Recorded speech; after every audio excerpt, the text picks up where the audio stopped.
When work on the structure has been completed, the scaffold will need to be dismantled. On the map screen, tap the scaffold pin to dismantle. Tap the status, and then tap Dismantle. You will have the option to create a new request to dismantle. This means that the dismantle needs to be approved before it is actioned.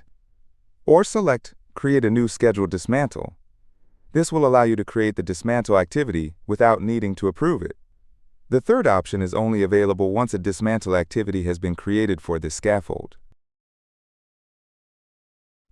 In this example, we are going to select to create a request to dismantle the scaffold. So select this option and tap the tick icon. This will launch the request screen. Enter any required information, such as the need date. Tap the Need Date section and select a date from the calendar. And tap the tick icon to create the request. Next, change the view from Scaffolds to Requests and locate the newly created request. It should be in the same place as the scaffold.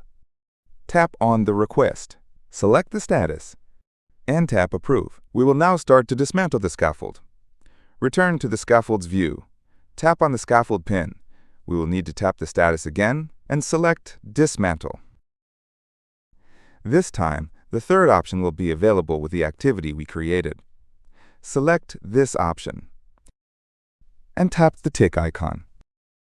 This will launch the activity screen. Make any changes to the activity if required, and then tap the tick icon. The scaffold status will change to Dismantle in Progress. Select the scaffold status again, and tap Complete Dismantle. In the activity screen, make any changes and tap the tick icon. Dismantled scaffolds will be removed from the mobile device. You can use the desktop to filter in dismantled scaffolds.